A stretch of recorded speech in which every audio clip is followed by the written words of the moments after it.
À saluer notre frère Papa Moussongi, Olivier Moussongi, levez-vous, l'église entière va vous saluer. Est-ce que nous pouvons acclamer le Seigneur pour sa présence au milieu de nous?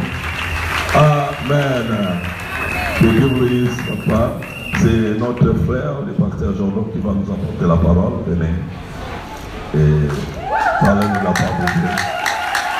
C'est ça, tu peux bien acclamer le Seigneur. Je disais, est-ce que tu peux acclamer Jésus? Non, est-ce que tu peux l'acclamer bien? Waouh! Ce matin, il y a l'onction de la louange ce matin. Je sentais qu'il y avait une onction particulière ce matin. Je disais qu'il y avait l'onction de la louange ce matin. Tu sortiras de ce lieu avec une louange. Tu sortiras de cette église avec une louange. Tu finiras ce culte avec une louange. Tu ne rentreras pas tel que tu es venu. Je disais à quelqu'un qui sortira de ce lieu avec une louange.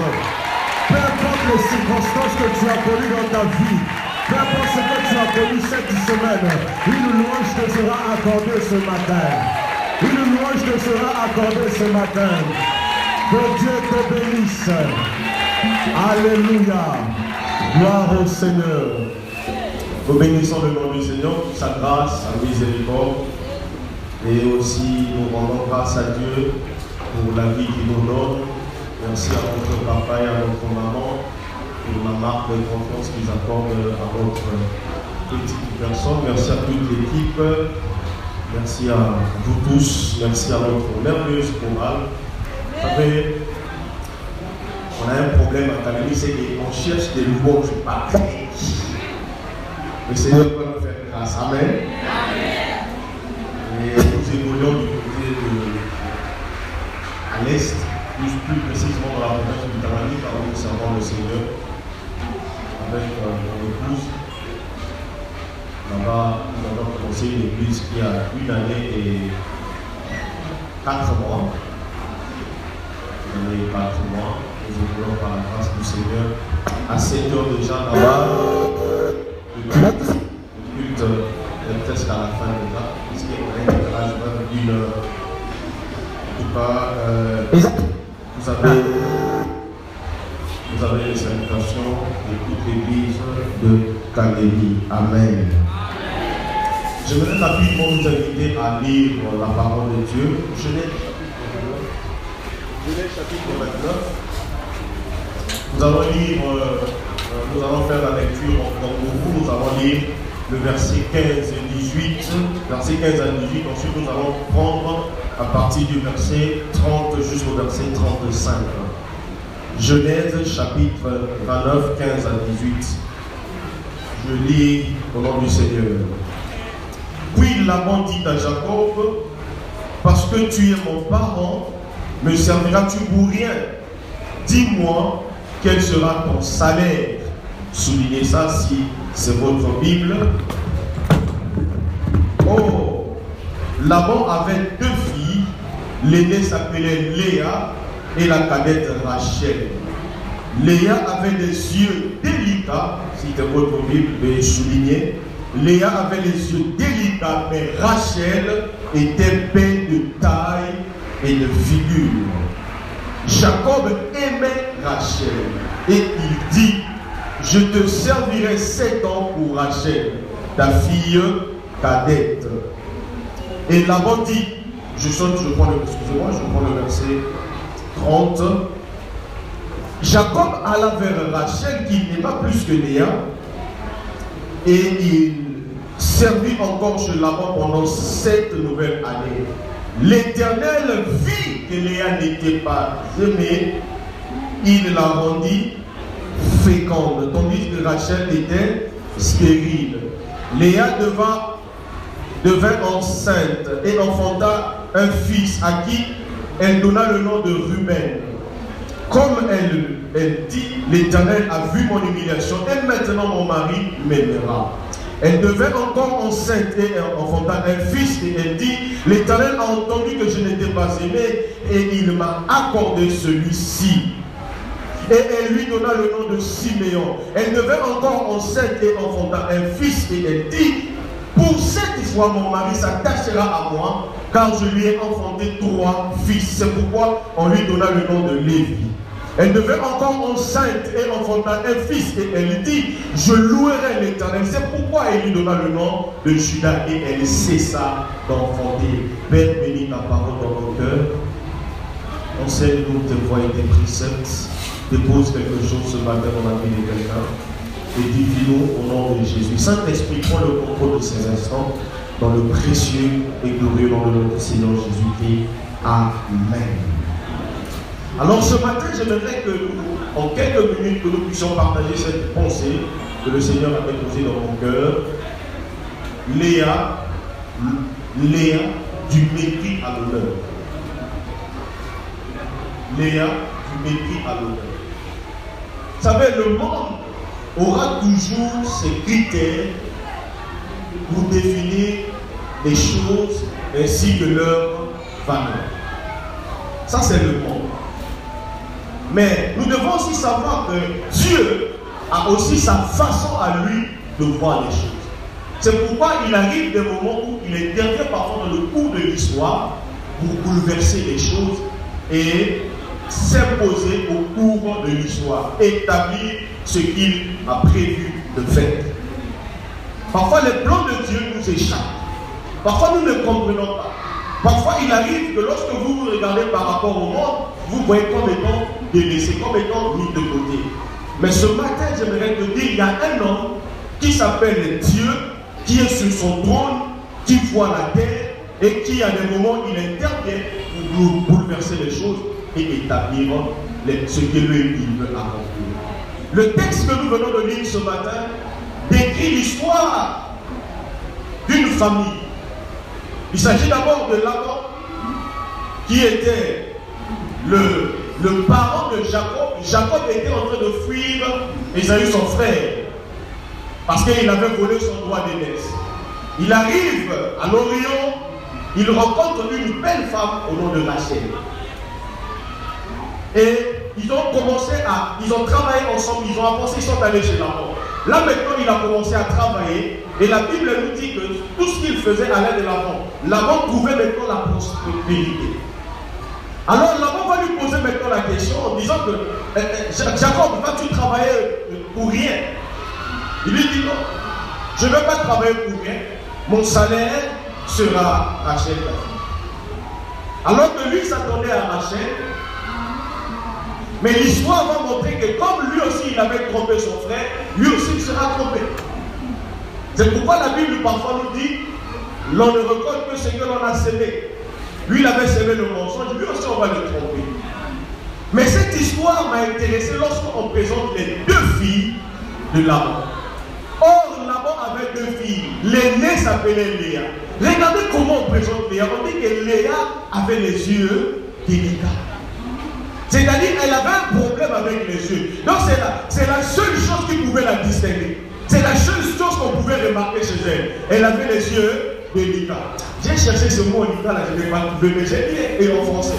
J'ai lu un commentaire qui disait elle avait ce que nous appelons mis sur 5 heures. J'ai oublié le mot. Mis sur 5 heures en français. Donc si on ne sait pas, on dit ce mot mis sur 5 heures. Pardon? Bon, c'est difficile, c'est ça. Bon, c'était ça en fait. Alors, lorsqu'on parle de Rachel, regardez comment la Bible dit que Rachel était belle de taille, belle de figure. Dans le langage vulgaire congolais, on dirait que Rachel avait des formes. Elle était non seulement belle, mais elle avait des formes. Vous voyez comment est-ce qu'on la présente par rapport à l'autre. Mais on va encore plus loin, on dit que Jacob aimait Rachel. Donc, il n'aimait même pas Léa. Mais ce qui est bizarre, c'est que Léa sera donnée à un homme qui ne l'aime pas.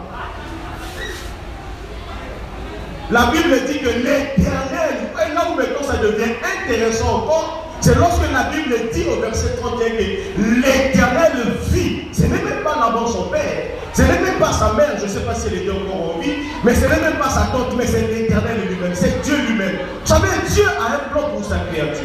Dieu a un plan pour chaque enfant. Dieu a un plan pour chaque personne qui espère en lui. Et la Bible dit que l'Éternel vit que Léa n'était pas aimée.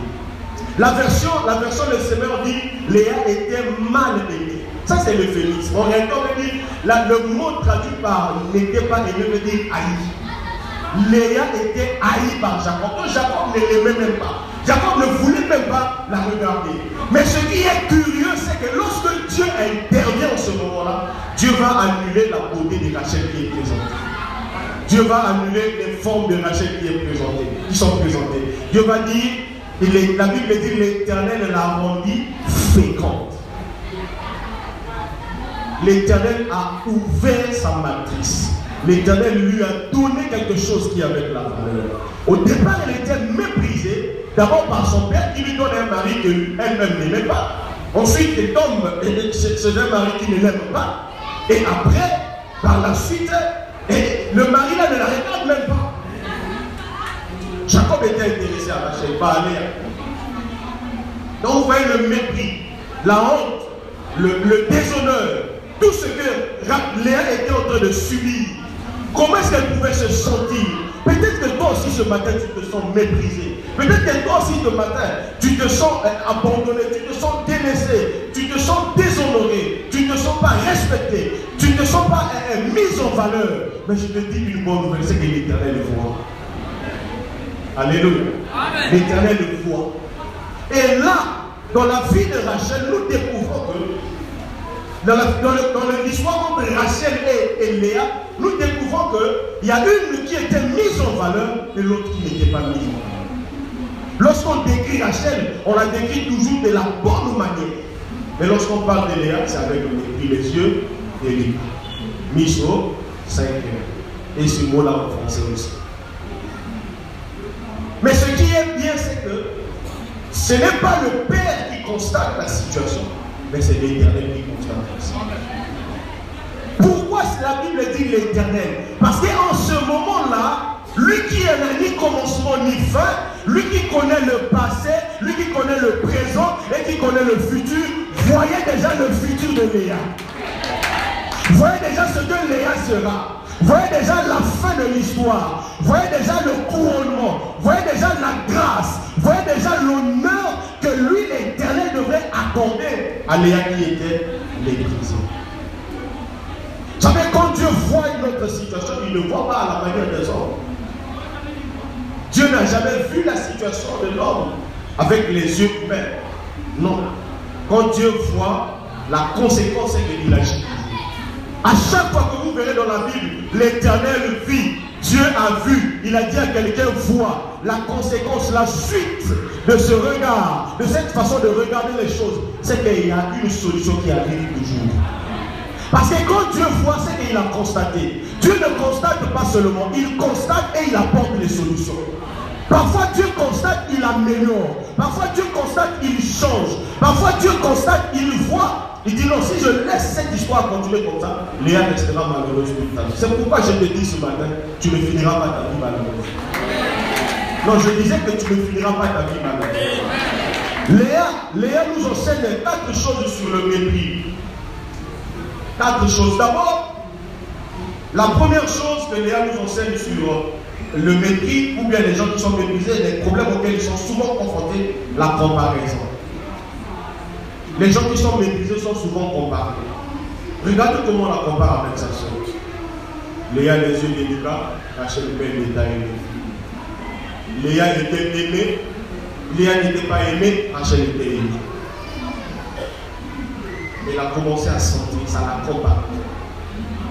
Vous savez, les méprisés sont souvent comparés aux préférés. La deuxième chose, c'est que les méprisés sont souvent en compétition ou en lutte. Ils luttent avec eux-mêmes parfois. Ils sont parfois dans des compétitions inutiles. Ils luttent pour trouver une place. Ils luttent pour se faire une place. Mais Léa nous apprend que parfois ça ne sert pas de lutter. Parfois il faut laisser Dieu lui-même faire les choses. Parfois ça ne sert pas d'entrer en compétition. Laisse Dieu faire les choses. Laisse Dieu te conduire. Laisse Dieu t'amener là où il veut. Tu n'as pas intérêt à entrer dans des luttes, à entrer dans des compétitions inutiles. Toi, laisse Dieu faire les choses. Parfois au travail, tu es méprisé. Laisse Dieu faire les choses. Parfois, dans la famille, tu es méprisé. Mais laisse Dieu faire les choses. N'entre pas dans les luttes. La troisième chose que nous découvrons dans le chef de méprisé, c'est l'attachement. Parfois, ils veulent s'attacher. Elle dit, cette fois-ci, mon mari sera attaché à moi. Cette fois-ci, mon mari sera attaché à moi parce que... lui, elle, jusque-là, elle voit Jacob. Elle voit Jacob, elle veut régler le problème avec Jacob. Non, parfois il y a des luttes que nous ne devons pas mener avec les hommes. Parfois il y a des attachements que nous ne devons pas faire avec les hommes. La Bible dit, attache-toi donc à Dieu, tu auras le bonheur. Donc le bonheur vient lorsqu'on s'attache à Dieu, pas aux hommes. Les hommes ne sont que des moyens, mais c'est l'Éternel qui est la source. Elle disait, mon mari sera attaché à moi. Vous savez, le problème avec les méprisés, c'est que parfois, ils veulent trop s'attacher. Ils t'attachent plus, si tu vois un endroit où on ne te respecte pas, tu es méprisé. Non, ne t'attache pas. Si tu dois faire ton travail, fais ton travail. Même si tu es au service, si tu es méprisé, fais ton travail. Aime ton travail, fais-le bien, fais-le avec ton cœur. Parce que c'est ça ta bénédiction. Mais le reste, là, ne regarde pas ça. Qu'on te mette dans le cercle intime ou pas, ça ne regarde pas. Laisse Dieu faire les choses. La quatrième chose, c'est la douleur ou le repli sur soi. Les gens qui sont méprisés souvent développent des douleurs. Regardez les expressions de négatives. Il dit, cette fois-ci mon mari sera attaché à moi, cette fois-ci Dieu m'a vu, cette fois-ci... Oui, c'est parfois bien, mais quand ce n'est pas braqué vers Dieu lui-même, la conséquence est toujours l'amertume. La conséquence est toujours la douleur. C'est ça le problème. Vous ne devez pas rester, vous ne devez pas vous replier sur vous. Parce que vous allez empêcher à Dieu de faire ce qu'il doit faire avec vous. Ne développez pas des douleurs. Ces douleurs-là parfois sont inexprimables. Parfois on ne les dit pas. Parfois on ne les exprime pas. Il y a plusieurs choses que nous pouvons noter dans le chef de Léa, la méprisée. Mais je sais une chose, que son histoire ne s'est pas arrêtée dans la comparaison. Son histoire ne s'est pas arrêtée dans les luttes. Son histoire ne s'est pas arrêtée à l'attachement qu'il voulait avoir avec son mari. Mais son histoire ne s'est pas aussi arrêtée dans les douleurs. Cependant, son histoire est allée jusqu'à la louange. C'est pourquoi parfois ça ne sert à rien de braquer les yeux sur Jacob. Léa, ton problème ce n'est pas Jacob, ton problème c'est Dieu. Ton problème c'est lever les yeux vers Dieu. C'est ce qui est arrivé à la vie de Job, comme le pasteur nous disait. Il y a parfois des choses que nous faisons sans pourtant comprendre. Job a dit, j'ai parlé comme un insensé, comme quelqu'un qui ne réfléchit pas. Mais lorsque j'ai compris, j'ai vu les merveilles de l'Éternel et ces merveilles-là me dépassent. Une autre chose que nous pouvons noter dans l'histoire de Léa, Jacob et Rachel, c'est que Dieu a un plan pour chaque personne. Dieu a un plan pour chaque personne. Souvent quand nous parlons de l'histoire des patriarches, Sarah, on parle d'elle, on parle de Rebecca, on parle de Rachel, de moins en moins on parle de Léa. Mais regardez ce qui est bien avec cette histoire. Le Dieu d'Abraham, d'Isaac et de Jacob. Je te donnerai une patrie, je te donnerai une descendance. Abraham n'a eu que Isaac comme fils de la promesse. Isaac n'a eu que deux fils, Jacob et Ésaü. C'est Ésaü et Jacob qui a hérité les droits de l'Est. Et autour de Jacob, c'est lui maintenant qui doit constituer cette nation que Dieu voulait constituer. Chose curieuse, c'est que Dieu ne va pas commencer à donner les premiers fils à celle qu'il aimait, mais à celle qu'il aimait, mais Dieu va donner les premiers aux enfants de la méprisée. Ruben, Siméon, Lévi et Judas.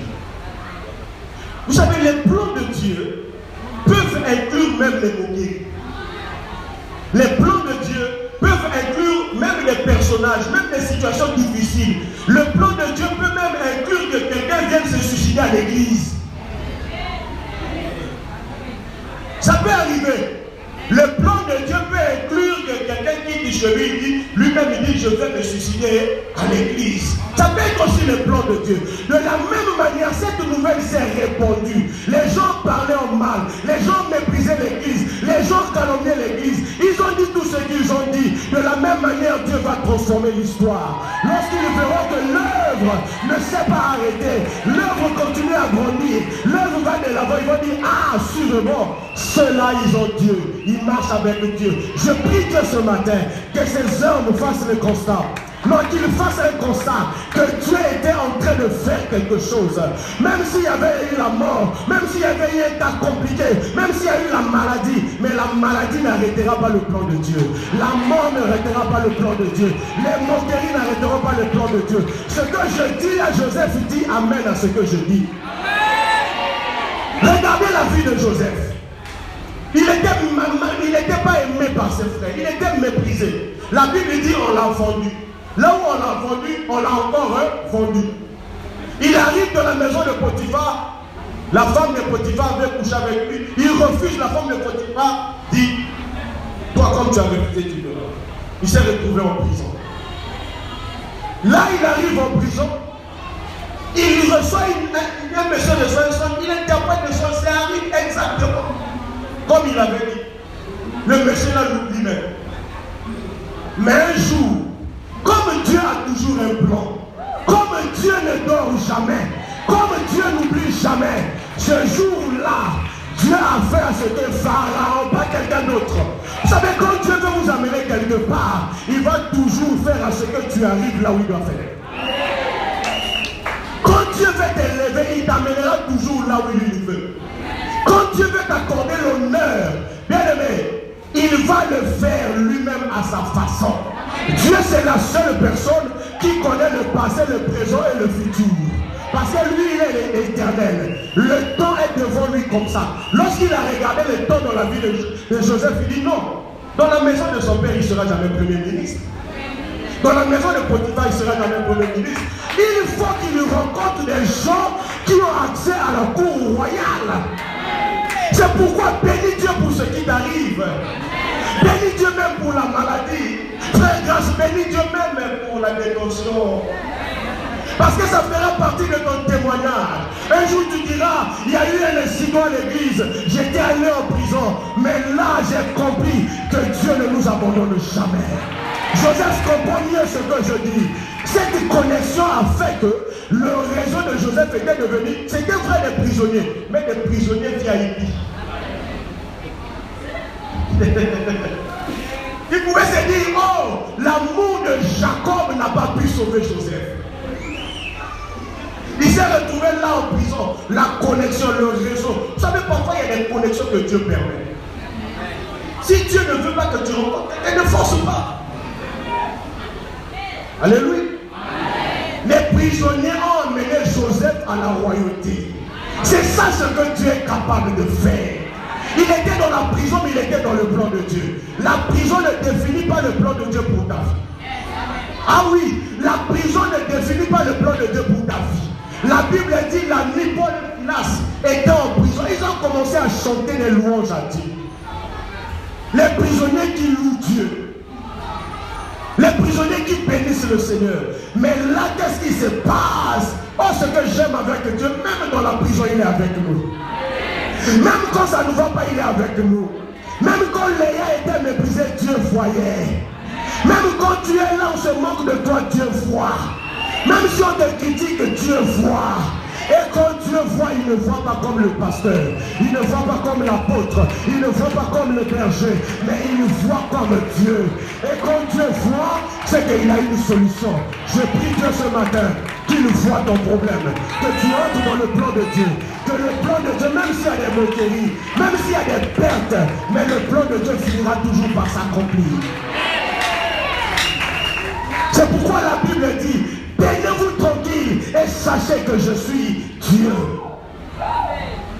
Tenez-vous tranquille, qu'il y ait agitation à gauche et à droite.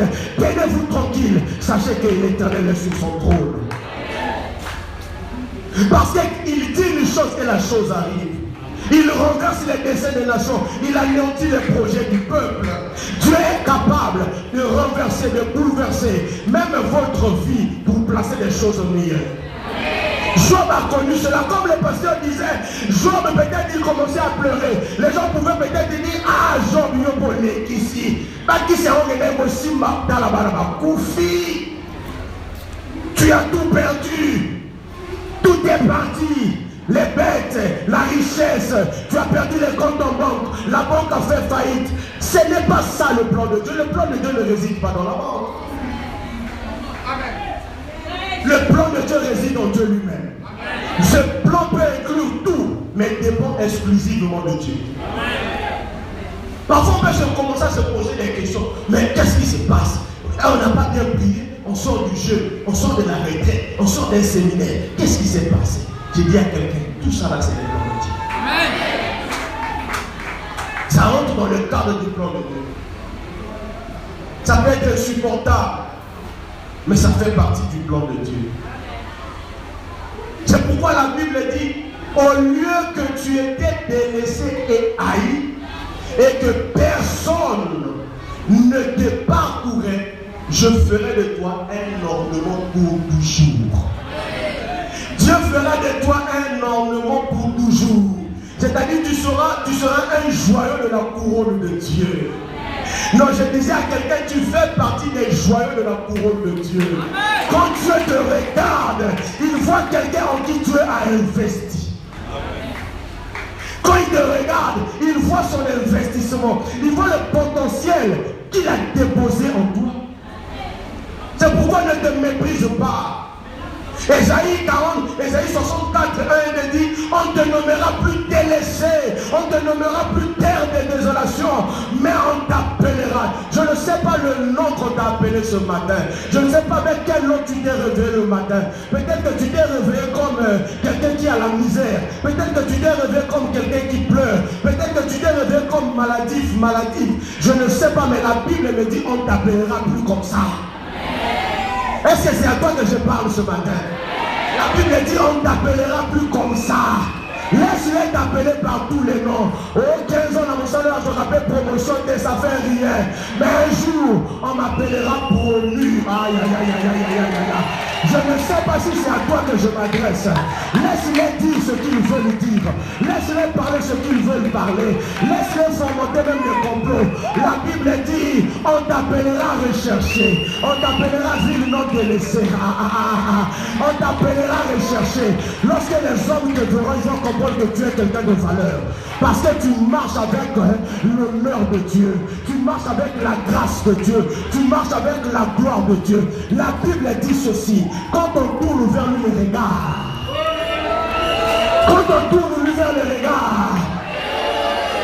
et le visage ne se couvre point, lorsqu'il y avait la honte, quand je tourne mon regard vers Dieu, je suis rayonnant de joie. Moïse ne savait pas parler, mais il a tourné les regards vers Dieu. Lorsqu'il est descendu sur la montagne, on voyait Moïse rayonner. C'est pourquoi j'ai dit à quelqu'un, tu es à l'honneur de Dieu. Tu es l'honneur de Dieu. Vous savez, une autre chose que Dieu fait et que nous découvrons dans la vie de Léa, c'est la loi de la compensation. La loi de la compensation. Qui avait ton voisin la loi de la compensation? La Bible dit que Léa n'était pas aimée. C'est sa soeur qui était belle. Mais Dieu a compensé. Dieu a dit non, Marc au 5e, mais c'est toi que je vais ouvrir la matrice. Regarde, malgré tes insuffisances, il y a toujours quelque chose que Dieu va te... Il y a toujours quelque chose que Dieu va te donner. Vous savez, à l'époque, même comme à ce jour, la beauté c'est toujours quelque chose qui est mis en valeur. Je ne suis pas contre la beauté, je ne suis pas contre quoi que ce soit. Mais j'ai dit seulement qu'il y a des choses qui sont encore plus meilleures.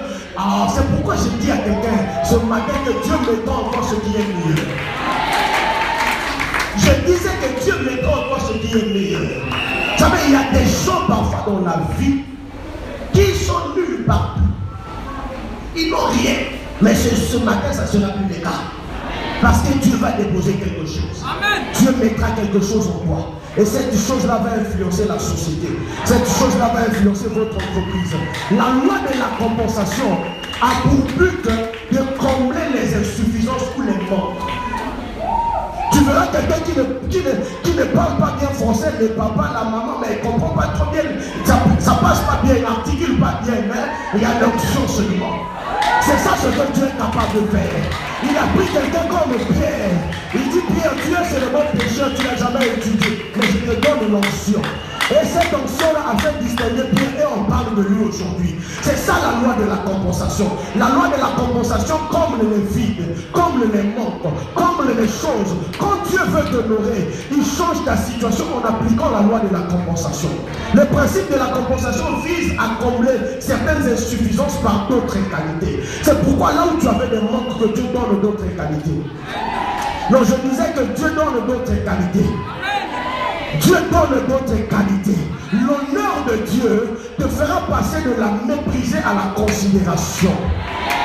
Lorsque Dieu veut t'honorer, il te fait passer de celle qui est méprisée, de celui qui est méprisé, celui qui est négligé, celui qui n'est pas considéré à une personne considérable.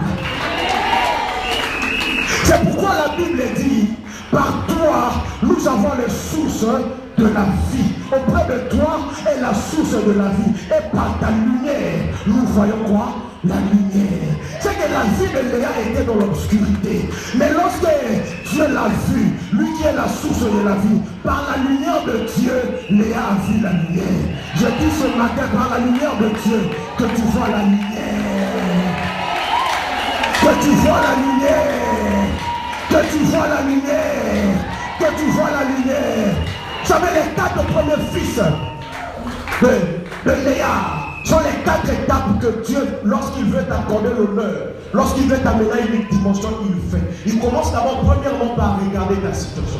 La Bible dit que Dieu vit la situation. Dieu a regardé que Léa n'était pas aimée. Dieu a vu que Léa n'était pas aimée. Mais qu'est-ce que Dieu a fait? Dieu l'a rendue féconde. Et Léa a eu le premier enfant qui s'appelle Ruben. Il dit cette fois-ci, Dieu a vu.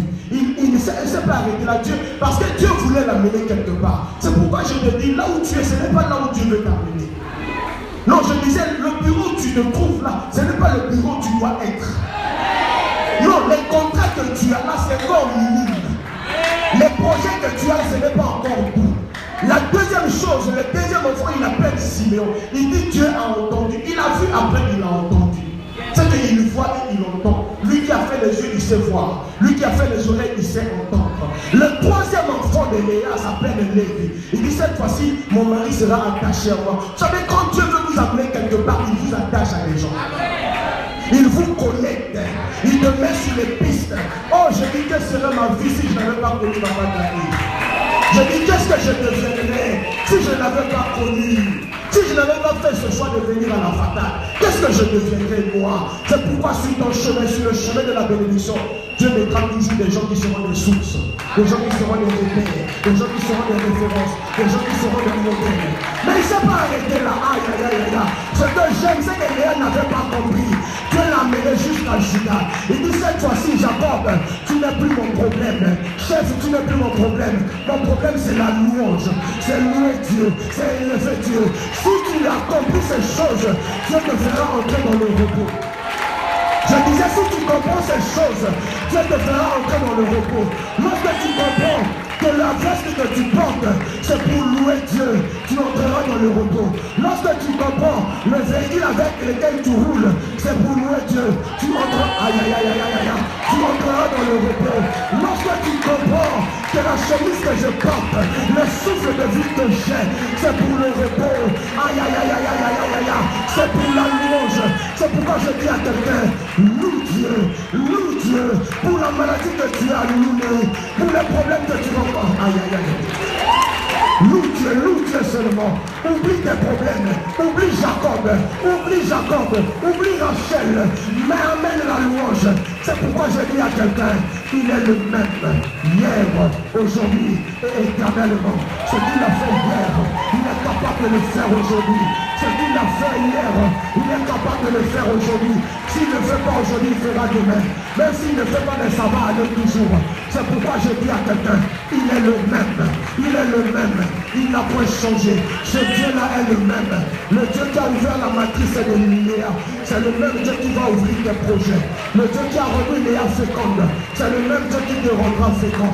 Je ne sais pas tu as la stérilité dans quel domaine, mais la Bible le dit, régis-toi stérile, toi qui n'enfantes pas, régis-toi stérile, élargis l'espace de ta tente, achète déjà la meilleure, dépose déjà ce CV. Dépose déjà ce CV. Je disais, dépose déjà ce CV. Je terminerai en disant ceci. Va dans la louange. Loue grand. Loue l'Éternel parce qu'il est merveilleux. Loue Dieu parce qu'il est puissant. Chabra, Yeteleba. Vous savez, la louange, c'est une façon de dire à Dieu, merci pour tes bienfaits. Merci pour le repos. Je dis à quelqu'un, Jésus qui est le... Dis à ton voisin, Jésus est le même. Tape ton voisin, dis-le, lève-toi, on va louer Dieu pendant 2 minutes. Oh, alléluia, Hosanna. Alléluia, Hosanna,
Lève ta voix, dis quelque chose à Dieu. Nous, quand on chante ce chant, Alléluia, Hosanna, nous terminons par dire Zambé la vie comme moi, Ozali c'est capable. Zambé la vie comme moi, Ozali c'est capable. Zambé la vie comme moi, Ozali c'est capable. Zambé la vie comme moi, Ozali c'est capable.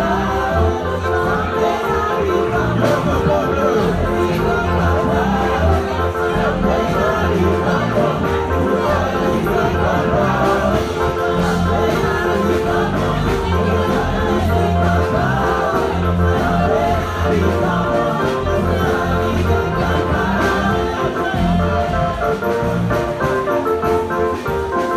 je vais donner à quelqu'un qui dira, comme le pasteur Atoms l'avait dit, Makulomanayo obinaka lokola libomba. Parce que banakomona aujourd'hui na mebazo kanzembo te. Parce libomba ayendaka oyo moko azali koyekana motema. Reçois cette grâce. Reçois cette grâce, toi qui es dans la honte.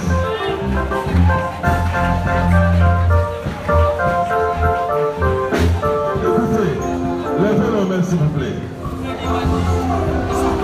Il y a une action prophétique. J'aimerais déclarer.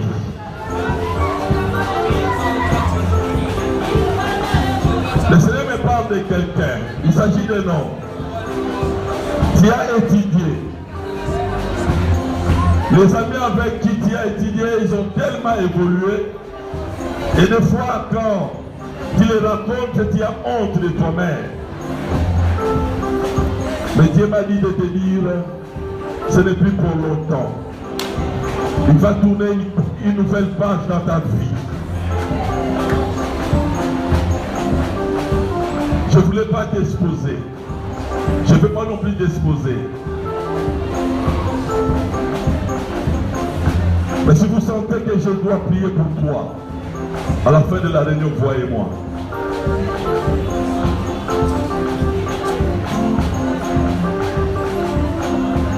Seigneur, je bénis ton peuple.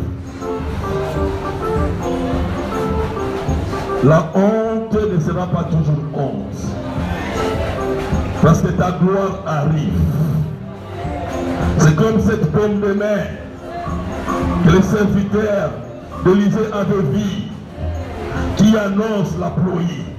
Je déclare que cette pomme de main se voie dans les nuages, que puisse amener une abondante pluie dans la vie de ses bien-aimés. Dans le nom de Jésus, soyez bénis. Nous disons Amen. Reprenez notre place. S'il vous plaît, avec votre...